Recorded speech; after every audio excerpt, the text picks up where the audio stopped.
जय माता दी। जय श्री राम। आज हम भगवान श्री राम की विशेष कृपा से जो श्री रामचरितमानस का पाठ चल रहा है उसमें हम उत्तर कांड को श्रवण कर रहे हैं। तो आज हम आगे के भाग को श्रवण करते हैं और भगवान श्री राम की कृपा के साथ साथ हम वीर बजरंगी से प्रार्थना करते हैं कि वो भी हमें भगवान श्री राम की कृपा को प्राप्त करवाएं। तो चलो श्रवण करें श्री रामचरितमानस के पाठ को। परमानंद कृपा यतन मन परिपूर्ण काम, प्रेम भक्ति अन पायने देहु हमें श्री राम। हे रघुनाथ जी, आप हमें अपनी अत्यंत पवित्र करने वाली और तीनों प्रकार के तापों और जन्म मरण के क्लेशों का नाश करने वाली भक्ति दीजिए। हे शरणागतों की कामना पूर्ण करने के लिए कामधेनु और कल्प वृक्ष रूप प्रभु प्रसन्न होकर हमें यही वर दीजिए। हे रघुनाथ जी, आप जन्म मृत्यु रूप समुद्र को सोखने के लिए अगस्त्य मुनि के समान हैं। आप सेवा करने में सुलभ हैं तथा सब सुखों को देने वाले हैं। हे दीन बंधो, मन से उत्पन्न दारुण दुखों का नाश कीजिए और समदृष्टि का विस्तार कीजिए। आप आशा, भय और ईर्ष्या आदि के निवारण करने वाले हैं तथा विनय, विवेक और वैराग्य के विस्तार करने वाले हैं। हे राजाओं के शिरोमणि एवं पृथ्वी के भूषण श्री राम जी, संस्कृति रूपी नदी के लिए नौका रूप अपनी भक्ति प्रदान कीजिए। हे मुनियों के मन रूपी मान सरोवर में निरंतर निवास करने वाले हंस, आपके चरण कमल ब्रह्मा जी और शिव जी के द्वारा वंदित हैं। आप रघुकुल के केतु, वेद मर्यादा के रक्षक और काल कर्म स्वभाव तथा गुण के भक्षक हैं। आप तरन तारण तथा सब दोषों को हरने वाले हैं। तीनों लोकों के विभूषण आप ही तुलसीदास के स्वामी हैं। प्रेम सहित बार बार स्तुति करके और सिर नवाकर तथा अपना अत्यंत मन चाहा वर पाकर सनकादि मुनि ब्रह्मलोक को गए। सनकादि मुनि ब्रह्मलोक को चले गए तब भाइयों ने श्री राम के चरणों में सिर नवाया। सब भाई प्रभु से पूछते सकुचाते हैं, सब हनुमान जी की ओर देख रहे हैं। वे प्रभु के श्री मुख की वाणी सुनना चाहते हैं, जिसे सुनकर सारे भ्रमों का नाश हो जाता है। अंतर्यामी प्रभु सब जान गए और पूछने लगे कि कहो हनुमान, क्या बात है। तब हनुमान जी हाथ जोड़कर बोले कि हे दीन दयालु भगवान, सुनिए। हे नाथ, भरत जी कुछ पूछना चाहते हैं पर प्रश्न करते मन में सकुचा रहे हैं। भगवान ने कहा कि हनुमान, तुम तो मेरा स्वभाव जानते ही हो। भरत और मेरे बीच में कभी भी कोई भेद नहीं है। प्रभु के वचन सुनकर भरत जी ने उनके चरण पकड़ लिए और कहा कि हे नाथ, शरणागत के दुख को हरने वाले सुनिए। हे नाथ, ना तो मुझे कोई संदेह है और ना ही स्वप्न में भी कोई शोक और मोह है। हे कृपा और अनंत के समूह, ये केवल आपकी ही कृपा का फल है। तथापि हे कृपा निधान, मैं आपसे एक दृष्टता करता हूँ। मैं सेवक हूँ और आप सेवकों को सुख देने वाले हैं। हे रघुनाथ जी, वेद पुराणों ने संतों की महिमा बहुत प्रकार से गाई है। आपने भी अपने श्री मुख से उनकी बढ़ाई की है और उन पर आपका प्रेम बहुत है। प्रभु, मैं उनके लक्षण सुनना चाहता हूँ। आप कृपा के समुद्र हैं और गुण तथा ज्ञान से अत्यंत निपुण हैं। हे शरणागत का पालन करने वाले, संत और असंत के भेद को अलग अलग करके मुझको समझा कर कहिए। श्री राम जी ने कहा कि हे भाई, संतों के लक्षण असंख्य है जो वेद और पुराणों में प्रसिद्ध हैं। संतों और असंतों की करनी ऐसी है जैसे कुल्हाड़ी और चंदन का आचरण होता है। हे भाई सुनो, कुल्हाड़ी चंदन को काटती है क्योंकि उसका स्वभाव ही वृक्षों को काटना है, किंतु चंदन अपना गुण देकर उसे सुगंध से सुवासित कर देता है। इसी गुण के कारण चंदन देवताओं के सिरों पर चढ़ता है और जगत को प्रिय हो रहा है, और कुल्हाड़ी के मुख को यह दंड मिलता है कि उसको आग में जलाकर फिर से घन से पीटते हैं। संत विषयों में लंपट नहीं होते, शील और सद्गुणों की खान होते हैं। उन्हें प्रायः दुख और सुख देखकर सुख होता है। वे समता रखते हैं, उनके मन में कोई शत्रु नहीं है। वे मद से रहित वैराग्यवान होते हैं तथा लोभ, क्रोध, हर्ष और भय का त्याग किए हुए रहते हैं। उनका चित्त बड़ा कोमल होता है। वे दीनों पर दया करते हैं तथा मन और वचन और कर्म से मेरी निष्कपट भक्ति करते हैं। सबको सम्मान देते हैं पर स्वयं मान रहित होते हैं।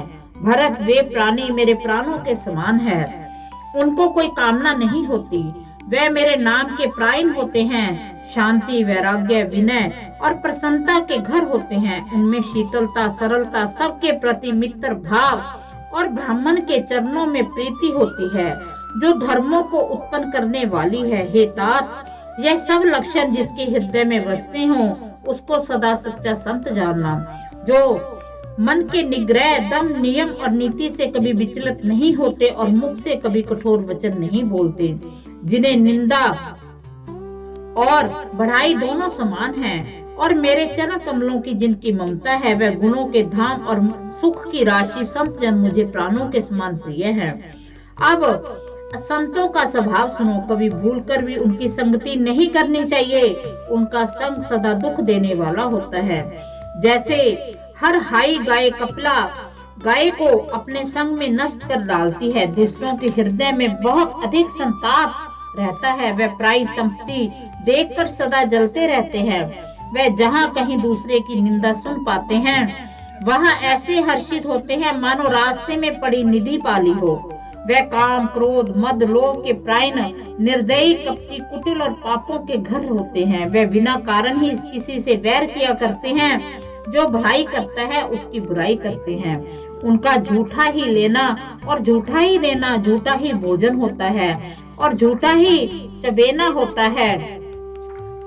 वे दूसरों से द्रोह करते हैं और पराई स्त्री, पराई धन, पराई निंदा से आसक्त रहते हैं। वह पामर, पाप में मनुष्य नर शरीर धारण किए हुए राक्षस ही हैं। लोभ ही उनका ओढ़ना है, लोभ ही बिछोना है। पर वह पशुओं के समान आहार, मैथुन के ही प्रायण होते हैं और यमपुर का भय नहीं लगता। यदि किसी की बढ़ाई सुन पाते हैं तो वह ऐसे दुख भरी सांस लेते हैं मानो उन्हें जूड़ी आ गई हो, और जब किसी को विपत्ति में देखते हैं तब ऐसे सुखी होते हैं मानो जगत भर के राजा हो गए हों। वह स्वार्थ परायण, परिवार वालों के विरोधी, काम और लोभ के कारण लंपट, अत्यंत क्रोधी होते हैं। वह माता, पिता, गुरु और ब्राह्मण किसी को नहीं मानते। आप तो नष्ट हुए ही रहते हैं, दूसरों को भी नष्ट करते हैं। मोहवश दूसरों से द्रोह करते हैं। उन्हें न संतों का संग अच्छा लगता है, न भगवान की कथा ही सुहाती है। वह अवगुणों के समुद्र, मंद बुद्धि, कामी, वेद के निंदक, जबरदस्ती पराये धन के लूटने वाले होते हैं। वे दूसरों से द्रोह तो करते ही हैं, परंतु ब्राह्मण द्रोह विशेषता से करते हैं। उनके हृदय में दम और कपट भरा रहता है, परंतु वह सुंदर वेश धारण किए रहते हैं। ऐसे नीच और दुष्ट मनुष्य सत्ययुग और त्रेता में नहीं होते। द्वापर में थोड़े से होंगे और कलयुग में तो इनके झुंड के झुंड होंगे। हे भाई, दूसरों की भलाई के समान कोई धर्म नहीं है और दूसरों को दुख पहुंचाने के समान कोई पाप नहीं है। हे तात, समस्त पुराणों और वेदों का यह निर्णय मैंने तुमसे कहा। इस बात को पंडित लोग जानते हैं। मनुष्य का शरीर धारण करके जो लोग दूसरों को दुख पहुंचाते हैं, उनको जन्म मृत्यु के महान संकट सहने पड़ते हैं। मनुष्य मोह वश स्वार्थ परायण होकर अनेकों पाप करते हैं, इसी से उनका परलोक नष्ट हुआ रहता है। हे भाई, मैं उनके लिए भयंकर हूँ और उनके अच्छे और बुरे कर्मों का फल देने वाला हूँ। ऐसा विचार कर जो लोग परम चतुर हैं, वह संसार को दुख रूप जानकर मुझे ही भजते हैं। इसी से वह शुभ और अशुभ फल देने वाले कर्मों का त्याग कर देवता, मनुष्य और मुनियों के नायक मुझको भजते हैं। मैंने संतों और असंतों के गुण कहे। जिन लोगों ने इन गुणों को समझ रखा है, वह जन्म मरण के चक्कर में नहीं पड़ते। हे तात, सुनो, माया से रचे हुए ही अनेक सब गुण और दोष हैं। गुण इसी में है कि दोनों ही ना देखे जाएं, इन्हें देखना ही अविवेक है। भगवान के श्री मुख से ये वचन सुनकर सब भाई हर्षित हो गए। प्रेम उनके हृदय में समाता नहीं है। वे बार बार बड़ी विनती करते हैं। विशेषकर हनुमान जी के हृदय में अपार हर्ष है। तदंतर श्री रामचंद्र जी अपने महल को गए।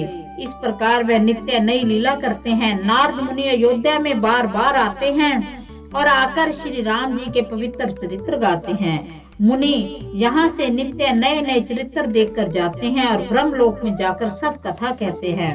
ब्रह्मा जी सुनकर अत्यंत सुख मानते हैं और कहते हैं कि हे तात, बार बार श्री राम जी के गुणों का गान करो। सनकादि मुनि नारद जी की सराहना करते हैं। यद्यपि वह मुनि ब्रह्मनिष्ठ हैं, परंतु श्री राम जी का गुणगान सुनकर वह भी अपनी ब्रह्म समाधि को भूल जाते हैं और आदर पूर्वक उसे सुनते हैं और वे राम कथा सुनने के श्रेष्ठ अधिकारी हैं। जीवन मुक्त ब्रह्म पर चरित सुने तज ध्यान, जे हरि कथा न करहिं, रत तिन के ही पाषाण। सनकादि मुनि जैसे जीवन मुक्त और ब्रह्मनिष्ठ पुरुष भी ध्यान छोड़कर श्री राम जी के चरित्र सुनते हैं, ये जानकर भी जो श्री हरि की कथा से प्रेम नहीं करते, उनके हृदय में सचमुच ही उनका हृदय पत्थर के समान है। इस प्रकार हमने भगवान श्री राम ने हमें बताया कि संत और असंत कौन है। भरत जी भगवान श्री राम जी से पूछने में सुख चाहते हैं, पर वीर हनुमान जो कि भगवान श्री राम के ऐसे सेवक हैं जो हर किसी के मनोकामना को पूर्ण करते हैं। किसी के मन में कोई भी प्रश्न है, वो भगवान श्री राम जी से बड़े सरल स्वभाव में विनती से पूछते हैं और उन्होंने भगवान श्री राम से भरत जी का जो प्रश्न रखा, उनके आगे उन्होंने बताया कि संत और असंत कौन होते हैं और संतों में ऐसे कौन से गुण हैं कि जिनसे वो संत कहते हैं और असंत ऐसे कौन से अवगुण हैं जिनसे वो असंत कहते हैं। तो बड़ी सुंदर महिमा भगवान श्री राम की, बड़ा सुंदर श्रवण हमें मिला। हम भगवान श्री राम से प्रार्थना करते हैं, हम वीर हनुमान से प्रार्थना करते हैं कि हे भगवान राम, अगर इस पाठ में हमसे कोई गलती हो गई है उसे वो क्षमा करें और हमें अपने चरणों की सेवा में निरंतर बनाए रखें और हमें भी जो प्रवृत्तियां हैं वो संतों की ऐसी प्रवृत्तियां दें कि हम किसी की बुराई को देखने की बजाय सिर्फ हम लोगों की अच्छाई ही अच्छाई देखें, किसी में कोई बुरा नहीं देखें। उनकी हमको विशेष कृपा प्राप्त हो। जो जो इस पाठ को सुन रहे हैं, जो जो इसको श्रवण कर रहे हैं, जो जो इसको कह रहे हैं, सब पर भगवान श्री राम की विशेष कृपा प्राप्त हो, वीर हनुमान का विशेष आशीर्वाद प्राप्त हो। इसी के साथ जय श्री राम, जय माता दी।